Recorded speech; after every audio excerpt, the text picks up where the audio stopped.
Olá, pessoal, sejam muito bem-vindos à nossa primeira aula de enfermagem em urgência e emergência.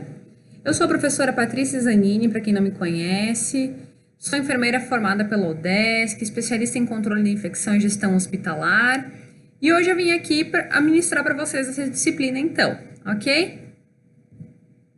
Qual que é o objetivo dessa nossa disciplina, dessa nossa aula do dia de hoje?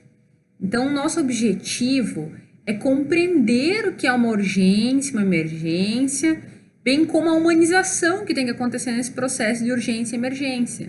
O que é classificação de risco, entre outras coisas, ok? Então, a gente vai ver vários pontinhos muito interessantes que é para a gente iniciar com o pé direito, para conseguir compreender o que essa disciplina vai tratar, tá bom? Então, agora a gente vai trabalhar alguns conceitos para ficar mais fácil a gente conseguir esclarecer muita coisa. Vamos iniciar com o conceito-chave disso tudo, que é o que é emergência. Então, o que é uma emergência? O que vocês têm na mente de vocês por emergência? A emergência é uma constatação médica de condições de agravo à saúde, que vão implicar num sofrimento intenso ou de risco iminente de morte, exigindo, portanto, tratamento médico imediato. Então, a emergência é algo que pode levar a um risco de morte, ok? Já a urgência é uma ocorrência imprevista de agravo à saúde, com ou sem risco de potencial à vida, cujo portador necessita de assistência médica imediata. Então, o que quer dizer, para esclarecer melhor isso tudo? A urgência é algo que pode evoluir a óbito paciente num período próximo. Já a emergência é algo que pode levar a óbito se não for resolvido já. Por exemplo, uma parada cardíaca é uma emergência, então tem que ser resolvido já. Agora, uma urgência é uma PA que está um pouco elevada, uma hipotensão que o paciente começa a apresentar, uma queda de pressão. Então, isso é uma urgência, que se eu não tratar, ela pode evoluir a óbito. Uma hipoglicemia, por exemplo, é uma urgência. Ou pode ser uma emergência também, né? Porque se eu não tratar o paciente, ele evolui rapidamente para uma convulsão, algo do tipo. Então, emergência é algo que tem que ser agora. Urgência é algo que eu consigo esperar um pouco, mas pode levar a risco de vida ao meu paciente, ok? Então, a urgência, ela é caracterizada como um evento grave, que deve ser resolvido urgentemente. Como eu já tinha falado anteriormente, ela não vai possuir um caráter imediatista, tem que ser agora. A emergência é uma situação gravíssima que deve ser tratada imediatamente, caso contrário, o paciente vai morrer, vai apresentar alguma sequela irreversível. Então, como a gente já tinha comentado anteriormente, emergência é agora, urgência pode esperar um pouquinho ainda. Nesse contexto, então, a enfermagem ela vai participar de todos os processos, tanto numa urgência quanto numa emergência, e são diversos locais onde esses profissionais de enfermagem eles podem ser atuantes. Por exemplo, os locais que a gente pode atuar em emergência e urgência: unidades de atendimento pré-hospitalar, unidade de saúde 24 horas, pronto-socorros, unidade de terapia intensiva, as nossas UTIs, unidades de dor torácica, porque tem hospitais que são específicos, que têm unidades específicas para dor torácica, unidade de terapia intensiva neonatal e até mesmo em unidades de internação, né? Porque uma unidade de internação não está livre de ter uma emergência, uma urgência, certo? Os profissionais de enfermagem, eles precisam estar atentos e preparados para atuar em situações de urgência e emergência, pois a capacitação profissional, a dedicação, o conhecimento teórico e prático vão fazer uma diferença crucial no momento do atendimento do paciente. Então, se o profissional está preparado, está bem treinado, ele consegue identificar todos os pontinhos, quando ele deve atuar, o que ele deve fazer, como agir, ele consegue prestar um atendimento diferenciado do que uma pessoa leiga. Não estou dizendo que uma pessoa leiga não seja capaz de prestar um atendimento ok. Uma pessoa leiga que eu digo que esteja no início, né? Mas tudo é questão de habilidade, de desenvolvimento, de conhecimento, de dedicação, teórico, prático, questão de prática. É com a prática que a gente vai aprendendo tudo isso, ok? Muitas vezes essas habilidades não são treinadas e quando acontece uma situação de emergência, a gente vê são profissionais correndo de um lado para o outro, com dificuldade de atender o paciente, com medo de se aproximar desse paciente. Por outro lado, quando a gente tem uma equipe treinada, a gente vê uma equipe que é capacitada, que é motivada, o atendimento que vai ser realizado é rápido, eficaz, e muitas vezes eles podem salvar as vidas. Então, o que é importante a gente ter em mente? E quanto mais a gente treina, mais a gente busca conhecimento, mais a gente vai atrás, mais a gente está preparado para tudo isso. Porque o que acontece? Não é só pelo profissional não estar preparado, muitas vezes a instituição não está preparada, não oferece um treinamento adequado, não tem aquele processo de educação continuada, que é aquela educação, aqueles cursinhos que a gente vai tendo dentro do hospital, e acontece uma parada, pela equipe nunca treinar, ou a equipe nunca está preparada para isso, eles se batem, eles não sabem onde é que está o soro, eles não sabem onde é que está a agulha, o que cada um faz. Eu vivenciei uma situação de uma equipe que não estava acostumada com emergências e urgências. Um dia aconteceu uma urgência, uma emergência. O que a equipe ia fazer? Era profissional se batendo, era gente que não sabia para onde ia, não sabia onde estava o material. Então, por isso é muito importante a gente falar da capacitação dos profissionais, da instituição que a gente trabalha, do reforço de fazer isso todos os dias, porque na hora que a gente precisa de uma urgência ou uma emergência, é mais fácil de lidar com tudo isso, entendem? A enfermagem, ela trabalha diariamente com pacientes que estão com risco de morte e que dependem desse cuidado para que se mantenham suas vidas, né? Então, as ações da equipe de enfermagem, elas visam sempre assistência ao paciente da melhor forma possível, onde a gente vai expressar a qualidade e a importância da nossa profissão. Então, diariamente, querendo ou não, a gente vai estar lidando com esse processo e com esse risco de morte dos pacientes. Então, por isso é muito importante a gente expressar a qualidade desse nosso atendimento, a importância da nossa profissão para essas pessoas. Então, por isso é muito importante a nossa equipe de enfermagem em qualquer lugar, seja no posto de saúde, seja no hospital, numa UTI, numa emergência, onde for, ok? Outro ponto-chave que a gente vai conversar agora é a humanização no atendimento de urgência e emergência. Isso é algo crucial e que eu acho assim, que não dá para passar batido, começar essa aula sem falar nisso. Que é muito importante a gente ter esse olhar para isso quando a gente começa a falar em enfermagem, em atendimento de urgência e emergência, ok? Então, o que a gente pode falar sobre a humanização? A humanização da assistência, saúde, é uma demanda atual e crescente no nosso contexto brasileiro, que emerge da realidade na qual os usuários de serviços de saúde, eles se queixam dos maus tratos. Então, essas queixas, elas podem ser observadas na mídia, que denuncia aspectos negativos dos atendimentos que são prestados à população, até publicações científicas, artigos que vão comprovar a veracidade de muitos desses fatos. Então, a gente consegue perceber isso atualmente. Às vezes tem aquela pessoa que vai no Facebook falar: fui mal atendida em tal lugar, fui mal atendida na UPA, fui mal atendida e blá blá blá blá. Então, tá em todos os lugares. A gente consegue perceber esses maus tratos que os usuários do sistema de saúde vêm se queixando. No cuidado da saúde, no nosso país, a humanização do cliente ela foi incluída na Constituição Federal Brasileira em 1988, que garante a todos o acesso à assistência à saúde, de forma resolutiva, igualitária e integral. Então, lá na Constituição Federal, em 1998, eles falaram que a saúde era a todo mundo, de todas as raças, sexo, gênero, tinha direito à saúde, todo mundo. Que fosse resolutivo, que eu conseguisse resolver meu problema, igualitária, igual para todo mundo e integral. Então, o assunto ele também é tema da Carta dos Direitos do Paciente e da Comissão Conjunta para a Acreditação de Hospitais para a América Latina e o Caribe. Então, é algo que está escrito, que fala sobre a humanização desse paciente, desse nosso cliente. Mais recentemente, o Ministério da Saúde do Brasil ele lançou o Programa Nacional da Humanização da Assistência Hospitalar, que é o PNAB, cujo objetivo principal desse programa é aprimorar as relações dos profissionais de saúde, tanto entre si como do hospital com a comunidade. Então, o objetivo dele é aprimorar essa relação dos profissionais, entre eles, entre a comunidade, entre um todo. Para isso, é preciso valorizar o ser humano, qualificando os hospitais que são públicos, transformando-os em organizações modernas, solidárias, com vistas a atingir as expectativas dos gestores das comunidades.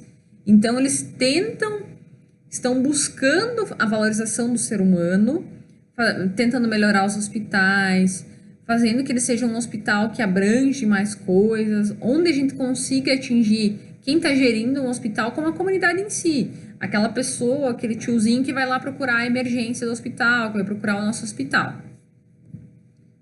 A humanização da assistência à saúde, ela requer atenção a inúmeros aspectos. Eles têm que ser alinhados, norteados para uma filosofia organizacional, onde tem que ter princípios claramente estabelecíveis e que sejam fáceis a gente concretizar na prática. Não adianta eu falar que, para mim ter um atendimento ótimo, eu tenho que dar 3 piruetas e uma cambalhota. Não, eu preciso ter algo que esteja estabelecido e fácil de eu seguir, onde ele seja claro, onde eu consiga concretizar esse atendimento, entende? Muitas questões acerca dessa humanização no atendimento às pessoas que vão procurar o serviço de emergência hospitalar, eles são abordados na imprensa, pelos próprios usuários, com enfoque nos desabordadores, como, por exemplo, a demora ou até mesmo o atendimento inadequado por parte dos profissionais de saúde, uma área física inadequada, falta de material descartável, equipamentos, recursos humanos. Então, essas são as questões que são muito batidas pela mídia, pelos usuários, que, eu vou lá na UPA, demorou 42 horas para ser atendido. É um absurdo isso, é um descaso com a população. É um ambiente inadequado, não tem espaço para todos os pacientes. Eu vou na emergência do hospital, não tem onde colocar os pacientes, é horrível. É uma área física inadequada, não tem material descartável. Eu, enquanto enfermeira, eu não tenho material para estar utilizando, eu não tenho luvas para ficar usando. Recurso humano, falta pessoal. Então, isso são questões de humanização nos locais, principalmente de atendimento de urgência e emergência. Então, diante dessas abordagens, tem uma necessidade da gente compreender o significado do atendimento humanizado na ótica do acompanhante. Contudo, é conceituado hospital humanizado aquele que, em sua estrutura física, tecnológica, humana e administrativa, valoriza e respeita a pessoa, colocando-se a serviço desta, garantindo um atendimento de elevada qualidade. Então, a gente precisa dar um jeito de ter um atendimento humanizado, entendeu? Eu digo dar um jeito porque a gente precisa muitas vezes dar o jeito. Por mais que eu não tenha tudo na minha mão, tudo fácil, o hospital mais maravilhoso, a emergência mais maravilhosa, eu preciso tentar prestar um atendimento humanizado.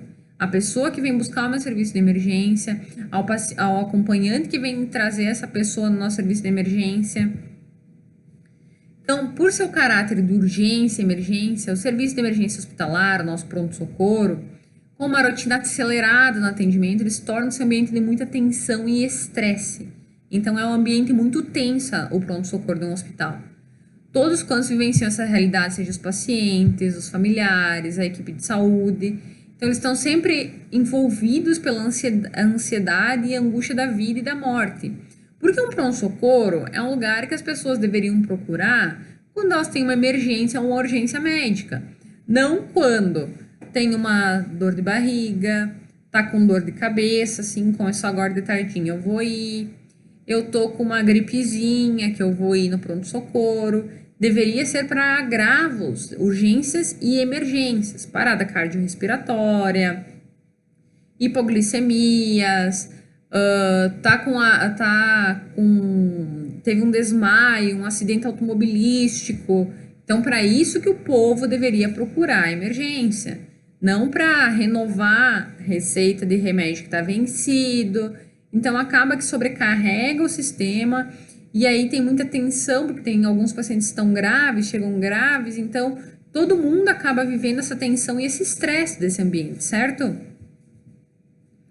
Além disso, as especificidades desse ambiente vão induzir os trabalhadores desse serviço a se posicionarem de maneira impessoal, com dificuldade na atuação de forma humanizada, a alta demanda do atendimento, as deficiências estruturais do sistema de saúde como um todo, a fragmentação do cuidado, a falta de filosofias de trabalho, de um ensino voltado para a humanização de maneira efetiva, pelo menos na nossa visão, entendeu? Então, o que eu quero dizer com isso? O que quer dizer todo esse parágrafo de coisa, blá, blá, blá, blá, falando? Que, muitas vezes, pela sobrecarga de trabalho, a falta de pessoal, aquele povo que tá ali, eu não vou ser atendido, por que esse passou na minha frente? Por que tem que ser assim? Por quê? Acaba sobrecarregando a equipe. E a equipe, em vez de dizer, ó, meu senhor, senta, logo a sua vez, só um pouquinho, é que ele tava mais grave, nananã, acaba sendo grosseiro, acaba tratando mal o paciente, tá estressado, desconta no paciente, desconta no acompanhante. Então, isso acaba com a humanização de um espaço, entende? Daí não é trabalhada a questão de humanização e o povo acaba esquecendo que ela existe muitas vezes no contexto de urgência e emergência. No Brasil, a exemplo de outros países, os serviços de emergência são cada vez mais procurados, cada vez tem mais atendimento nesse serviço. Consequentemente, a demanda torna-se cada vez maior. Então, quando a gente convive com essa realidade, sobressai a precariedade desses serviços, que não é raro a gente se deparar com corredores aglomerados de pacientes em macas, sem colchão, sem privacidade, conforto, segurança, à espera de um atendimento e vulneráveis às infecções cruzadas. Então, não é o caso da nossa região. Ou depende, se parar para pensar em alguns lugares mais movimentados, mas a nossa realidade é um pouco diferente. Agora vai para um hospital, para uma unidade de pronto atendimento, pronto-socorro, lá de São Paulo, Rio de Janeiro. Essas cidades que são mais desenvolvidas, que tem uma população maior, tu vai se deparar com essa cena. É muito fluxo, a gente tem muito fluxo em algumas unidades. Então, quanto maior a população que habita aquele local, maior vai ser o fluxo de pessoas que vai estar frequentando aquele local, aquele ambiente. Agora que a gente falou um pouquinho sobre a humanização, da importância, quais são as falhas da humanização, que a gente tem muitas falhas nesse processo de humanização, principalmente pela sobrecarga, pela demanda, pela precariedade, pela falta de estrutura. A gente precisa, no fim de tudo isso, tentar ser mais humano possível. Eu tenho algo na minha cabeça que é muito claro, entende? Que eu preciso atender o próximo como eu gostaria de ser atendido. Por mais que eu fiz mais de 50 atendimentos num dia, eu preciso atender o outro como eu gostaria de ser atendido. Então, não justifica eu estar sobrecarregado, eu estar cansado, em ser uma pessoa grosseira com o próximo, em não prestar um atendimento humanizado, respeitar a integridade daquela pessoa, do acompanhante. Então, a gente tem que tentar ser o mais próximo possível de humanos. É engraçado a gente falar, eu preciso ser mais humano. Porque a gente é humano, querendo ou não. Mas o que quer dizer ser humano? A gente tem que se questionar isso nesse momento. Agora, continuando na nossa parte de emergência e urgência, nós temos aquela falar de inicial, onde a gente falou o que é humanização nesse serviço, o que é o processo de urgência e emergência, o que é uma urgência, o que é uma emergência. A gente vai partir para a classificação de risco, ok? Então, o sistema de classificação de risco, ele foi criado no intuito de evitar intercorrências entre os pacientes graves que são atendidos pelo SUS. Ele é um processo dinâmico de identificação do paciente que necessita de tratamento imediato de acordo com o potencial de risco e agravo à saúde ou agravo de sofrimento. Então, por esse sistema de classificação, a gente vai conseguir diferenciar os pacientes que vão buscar a nossa emergência no hospital.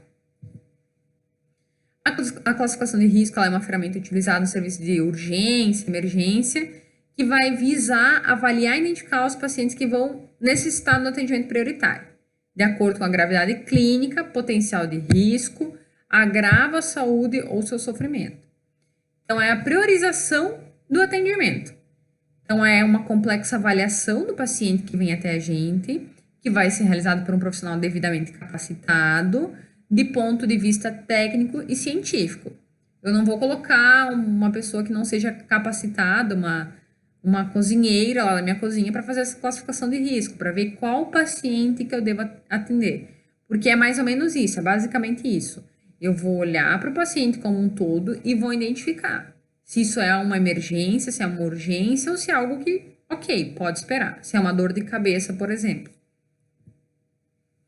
Antigamente, a entrada dos pacientes aos serviços de urgência e emergência acontecia pela ordem de chegada. Era realizada uma triagem pelo profissional que não era capacitado e levava a graves danos à saúde do paciente e aumentava muito o risco de morbidade e mortalidade. Então, antigamente, quando tu ia lá no pronto-socorro, tu chegava, cheguei primeiro, eu vou ser atendido primeiro. Tinha 10, o 10º podia estar mais pior que os demais e ficava aguardando as 10 pessoas. Então, era por ordem de chegada. Hoje não, hoje tu chega, é feita uma avaliação, é avaliada a saúde desse paciente, como ele tá, como tá o quadro dele, e dependendo, ele é passado na frente do 10º para o primeiro. Então, é pela gravidade e o quadro desse paciente.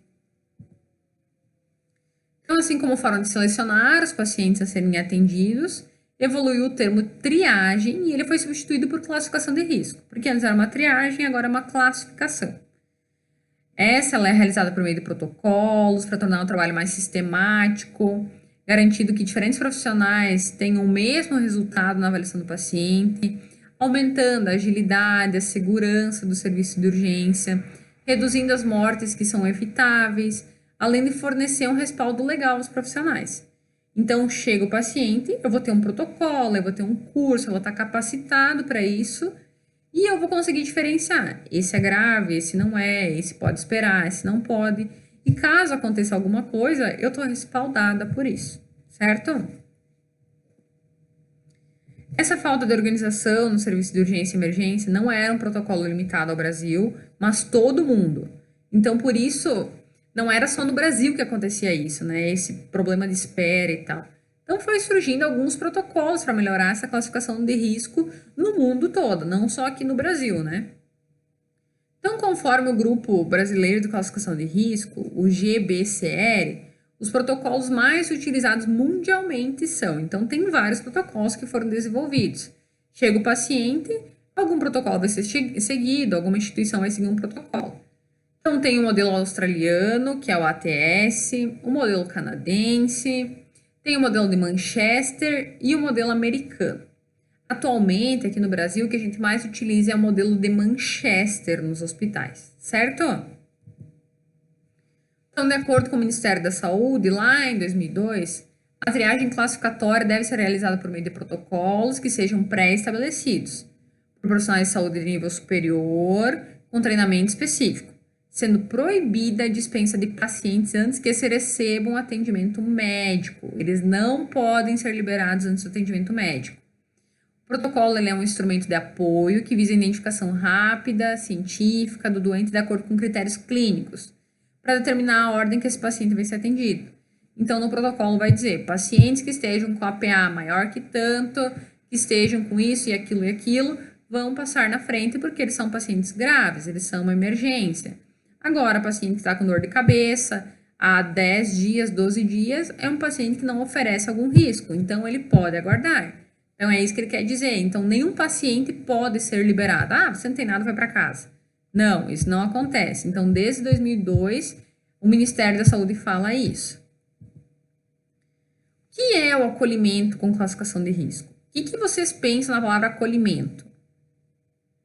Ele pode adotar inúmeras maneiras de estratificar o risco ao paciente que dão entrada ao serviço de urgência e emergência, mas a gente nunca pode esquecer que são seres humanos. E o nosso trabalho, novamente, voltando nessa página, ele precisa ser humanizado. E o acolhimento, o acolher, é uma ferramenta que a gente tem em mãos para humanizar a assistência. Dessa forma, a Política Nacional de Humanização do Ministério da Saúde estabeleceu o acolhimento com classificação de risco como um instrumento de humanização. Ele visa estabelecer mudanças na forma de atendimento aos usuários que vão procurar esse serviço de saúde, desde a atenção primária, lá do postinho de saúde, até o serviço de urgência e emergência, sendo capaz de acolher o cidadão, garantindo que suas necessidades sejam atendidas. Então, para que isso seja possível, atender essas necessidades do cidadão, do usuário, no âmbito de serviços de urgência e emergência, é necessário que o profissional ofereça uma escuta ativa e qualificada aos problemas e demandas do usuário, sendo capaz de classificar, mediante o protocolo, as queixas desse paciente, buscando identificar os que necessitam de atendimento médico imediato ou imediato. Então, o que isso quer dizer? Que o profissional, quando ele vai prestar uma escuta ativa e qualificada, é quando ele vai ouvir o paciente. Ele não vai só balançar a cabeça e dizer aham, aham, aham. Ele vai ouvir o que o paciente tem. Ele tá com uma dor que começou no peito e começou a se irradiar, mas você teve algum estresse, aconteceu alguma coisa, quanto tempo é essa dor? Então, isso que ele vai fazer, ele vai ouvir, ele vai ter uma escuta ativa e qualificada e vai se basear no protocolo. Então, isso, o Ministério da Saúde, ele percebe que é algo que acolhe o paciente, é um acolhimento na classificação de risco, podendo oferecer isso. E aí a gente consegue, por meio disso, identificar se é um atendimento que pode ser imediato, pode aguardar, ou é algo que tem que ser imediato, agora. E agora a pergunta que não quer calar. Quem pode fazer a classificação de risco? Quem que vai dizer se esse paciente é grave, não é? Quem é o profissional que vai fazer isso? Será que é a cozinheira, é a nossa nutricionista, é a fono, é o médico, o enfermeiro? Quem é que faz essa classificação de risco? Quem é o profissional que o paciente deu entrada no hospital, chegou lá e vai fazer a classificação de risco para saber se é um paciente grave ou não? Os profissionais que estão aptos a aplicar a metodologia do sistema de Manchester de classificação de risco, porque, como eu falei, a maioria dos hospitais utiliza o sistema de Manchester. Então, depende muito de cada instituição que a gente vai atuar, mas as que eu já passei, que eu tive conhecimento, utilizavam Manchester. São médicos e enfermeiros que são certificados como classificadores do Grupo Brasileiro de Classificação de Risco. Então, as pessoas, para fazerem essa classificação de risco, precisam passar por um treinamento. Elas vão aprender o protocolo de cabo a rabo, vão saber tudo, vão fazer um treinamento, geralmente pagam por esse treinamento, e quem vai fazer é médico ou enfermeiro. Ok? Gravaram isso? Médico ou enfermeiro que faz classificação de risco. No âmbito da equipe de enfermagem, tem um artigo de 2017 que fala que o enfermeiro é o único profissional da equipe que pode atuar no processo de classificação de risco, desde que tenha a devida qualificação, o curso que eu falei. Ou seja, a classificação de risco é uma atividade privativa do enfermeiro. Então, o enfermeiro é o único pessoal da equipe de enfermagem que pode realizar a classificação de risco. Beleza? Estamos entendidos? Então, o protocolo segundo o sistema de classificação Manchester. O que é esse protocolo de Manchester? Vamos entender um pouquinho melhor desse protocolo. Hoje a aula é mais assim, lei, Ministério da Saúde, protocolo, o que é para a gente conseguir entender como é que começa aquele processinho lá da entrada do paciente na nossa emergência. Como que a gente vai atuar, como é que funciona, como é cada processo, porque querendo ou não, isso é muito importante, tá, pessoal? Então, a implantação do protocolo de Manchester foi realizada pela primeira vez na cidade de Manchester, em 1997, que permitia que os atendimentos fossem realizados com mais eficiência, já que se tratando de saúde, o tempo pode representar a diferença entre salvar uma vida ou perder um paciente. Então, a gente sempre chama que é uma hora ouro, é a hora que é definitiva para muita coisa desse paciente. Então, o tempo significa muita coisa, muitas vezes, no atendimento ao paciente. O método de Manchester, ele prevê que o tempo de chegada do paciente ao serviço, até a classificação de risco, seja menor que 10 minutos e que os tempos alvos para a primeira avaliação do médico sejam cumpridos de acordo com a gravidade clínica do doente. Então, esse protocolo de Manchester diz que o paciente chegou à nossa unidade de atendimento, ele tem 10 minutos para ser atendido. Se isso acontece ou não, não sei dizer. Depende de cada instituição, do fluxo de profissionais. Não é só o protocolo, é várias coisinhas que se juntando muitas vezes leva ao atraso, a demora desse atendimento. Mas o protocolo de Manchester diz isso, 10 minutos para o atendimento. O protocolo de Manchester ele é baseado em categorias de sinais e sintomas, que vão ter 52 fluxogramas, sendo 50 utilizados para situações rotineiras, que acontecem todos os dias, e 2 para situações de múltiplas vítimas, que vão ser selecionados a partir da situação, queixa que é apresentada pelo paciente. Então, conforme o paciente diz, estou sentindo isso, isso e isso, eu vou dar uma olhadinha, uma espiada no fluxograma. Estou sentindo isso, isso e aquilo, vou para outro. Então, existem esses fluxogramas que orientam o protocolo de Manchester, que vão dar um norte, o que fazer, quando fazer, como fazer. O método, ele não propõe estabelecer um diagnóstico médico, então o protocolo de Manchester ele não quer dizer é um diagnóstico médico e é isso. Mas ele quer garantir um bom funcionamento do sistema de urgência de um hospital, onde esse sistema ele pretende assegurar a atenção médica ocorre de acordo com o tempo resposta de determinada gravidade. Então, o paciente chega, eu quero ter um tempo resposta para isso. Então, um atendimento de qualidade, um bom funcionamento, o negócio vai fluir. Ele chegou, ele vai ficar até 10 minutos e assim vai seguindo suas etapas. Não é um diagnóstico médico, ele não vai dizer se o paciente tem isso. Não, nunca. E como que é aplicado esse protocolo de Manchester pelo enfermeiro ou pelo médico? Então, o paciente vai fazer uma queixa, vai descrever o sintoma apresentado, por exemplo, dor abdominal. O enfermeiro, como eu já tinha falado antes, ele vai para o fluxograma dor abdominal, que está lá no protocolo Manchester. E ele vai olhar o que eu tenho que analisar nesse paciente por dor abdominal. Não existe uma rotina de atendimento. Eu não vou verificar todos os sinais vitais de todos os pacientes que entrar na emergência. Para cada atendimento, eu vou seguir um fluxo que vai nortear a conduta. Então, o paciente ele chega desmaiando, eu vou verificar todos os sinais vitais dele? Vou, porque eu tenho que encontrar a causa desse desmaio, eu tenho que tentar entender o que está acontecendo. Agora, o paciente ele chega, ele está com muita dor de estômago, muita diarreia. Ele relatou que isso começou depois que ele comeu uma comida estragada, comeu alguma coisa. Aí é necessário ver todos os sinais e sintomas? Depende. Então, por isso que eu digo, o protocolo diz uma coisa, a gente aprende isso, estuda isso, mas cada instituição vai apresentar a sua realidade, beleza? De acordo com as respostas apresentadas na aplicação do protocolo, o fluxograma vai levar a um resultado e o paciente vai ser classificado em uma das 5 prioridades identificadas por número, nome, cor e tempo-alvo para observação médica. A gente já vai entender um pouquinho mais isso. Vamos pular um pouquinho essa parte do blá, blá, blá, blá, para vocês conseguirem entender e captar qual que é a mensagem disso tudo. Então, aqui a imagem está meio ruinzinha, mas o paciente ele chega e ele vai ser classificado. Então, ele vai se queixar, vai falar sobre sua queixa principal lá na nossa classificação de risco. E o enfermeiro ou o médico que vai estar fazendo a classificação vai identificar, de acordo com o fluxograma, o que esse paciente se enquadra. Aí nós temos prioridades por número, nome, cor e o tempo. Então, o número é 1, 2, 3, 4, 5. Prioridade emergente, muito urgente, urgente, pouco urgente e não urgente. A cor vai de vermelho, laranja, amarelo, verde e azul. E tem o tempo. O que é o tempo? É o tempo de atendimento que esse paciente tem que ser atendido. Então, vermelho é 0 minutos, é agora, precisa ser agora. O laranja é até 10 minutos. O amarelo pode levar até 60 minutos. O verde até 120. E o azul até 240 minutos.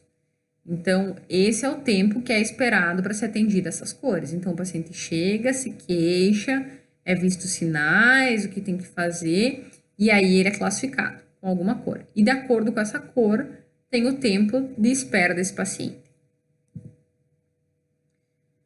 O que a gente tem que ter nesses pontos ou salas de classificação de risco de Manchester?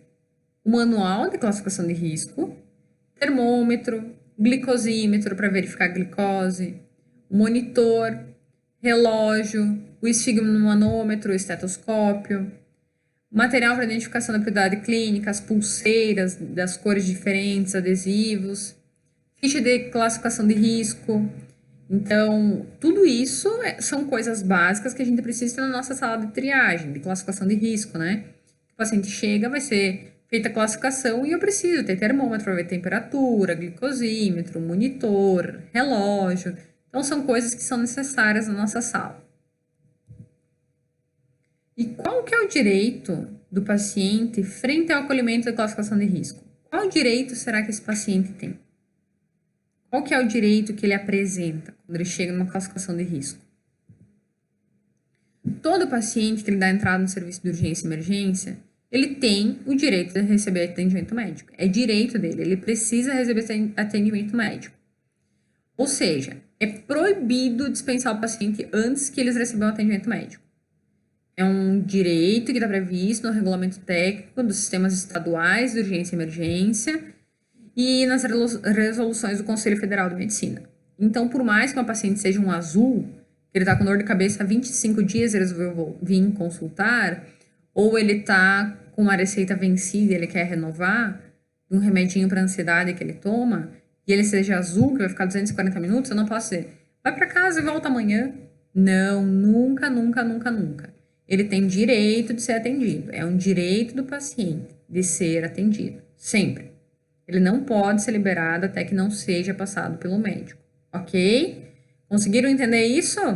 É muita falação, muito blá blá blá, mas a gente consegue devagarzinho ir associando as coisas no andar da carruagem. Beleza?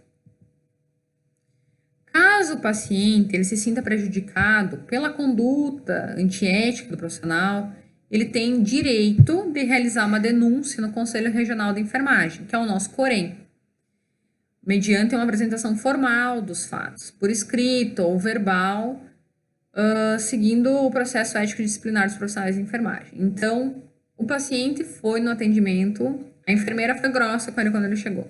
A técnica foi grossa quando ele chegou. Falou, por que veio? Não foi no posto?